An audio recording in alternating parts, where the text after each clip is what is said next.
അപ്പോൾ നമ്മുടെ സ്കൂളൊക്കെ അടയ്ക്കാറായില്ലേ, ഇനിയിപ്പോൾ 2 മാസത്തെ വെക്കേഷനൊക്കെ കഴിഞ്ഞ് പലരും പുതിയ സ്കൂളിലോട്ടും പുതിയ കോളേജിലോട്ടൊക്കെ പോകുമായിരിക്കും.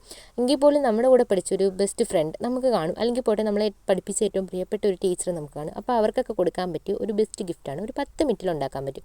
അപ്പോൾ ഇതാ ഇതുപോലൊരു അത്തറിൻ്റെ ബോട്ടിൽ എടുത്തിട്ടുണ്ട്. അത്തറിൻ്റെ കിട്ടിയില്ലെങ്കിൽ ഹോമിയോടെ എടുത്താലും മതി. എനിക്ക് അത്തറിൻ്റെ ബോട്ടിൽ കിട്ടാൻ വലിയ പാടൊന്നുമില്ല, കാരണം ഞങ്ങളുടെ ഇവിടെ ഒരു അത്തർ അഡിക്റ്റ് ഉണ്ട്. വേറെ ആരുമല്ല, എൻ്റെ കെട്ടിയവന് എവിടെ അത്തർ കണ്ടാലും അത് വാങ്ങിച്ചു കൂട്ടാറുണ്ട്. അപ്പോൾ അതിൻ്റെ ബോട്ടിൽ ഇഷ്ടംപോലെ ഉണ്ട്.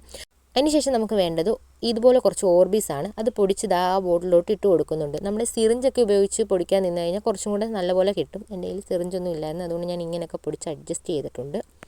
ഇനിയിപ്പം നമുക്ക് വേണ്ടത് ഇതുപോലൊരു ബ്രൗൺ പേപ്പറാണ്. ബ്രൗൺ പേപ്പർ കിട്ടിയില്ലെങ്കിൽ വൈറ്റ് കളർ പേപ്പർ എടുത്താലും മതി. പിന്നെ കുറച്ച് എസ്തെറ്റിക് ആക്കാൻ വേണ്ടിയിട്ട് നമ്മുടെ ലാമ്പ് കൊണ്ട് ചെറുതായിട്ട് സൈഡ്സൊക്കെ ഒന്ന് കരിച്ചു കൊടുക്കുന്നുണ്ട്. ശേഷം അതിനെ ഒന്ന് ചുരുട്ടി കെട്ടി സെറ്റാക്കുക, നമ്മുടെ ബോട്ടിലോട്ടൊന്ന് ഇട്ട് കൊടുക്കുക. പിന്നെ ഇതുപോലെ കുറച്ച് ഓർബീസും കൂടെ പൊടിക്കാതെ അതിൻ്റെ മണ്ടയിലോട്ട് ഇട്ട് കൊടുക്കണം. എൻ്റെ കയ്യിലാണെങ്കിൽ ചെറിയ ഓർബീസ് ഇല്ലായിരുന്നു, അതുകൊണ്ട് ഞാൻ അതിനെ ഒന്ന് രണ്ടാക്കി, ആ വലിയ ഓർബീസിനെ ഒന്ന് രണ്ടാക്കിയിട്ട് അതിൻ്റെ അകത്ത് ഇട്ട് കൊടുത്ത് കുറച്ച് വെള്ളം കൂടെ ഒഴിച്ച് നമ്മുടെ അടപ്പ് കൊണ്ടൊന്ന് അടച്ചു കൊടുത്തു കഴിഞ്ഞാൽ നമ്മുടെ സംഭവം സിമ്പിളായി നല്ല ക്യൂട്ടായിട്ട് ഒരു ഗിഫ്റ്റ് കൊടുക്കാൻ പറ്റിയൊരു സംഭവമാണ്. ഇതിൻ്റെ മണ്ടയിൽ നമ്മുടെ വുഡിൻ്റെ അടപ്പൊക്കെ ആയിരുന്നെങ്കിൽ കുറച്ചും കൂടെ നല്ല രസമായിരിക്കും.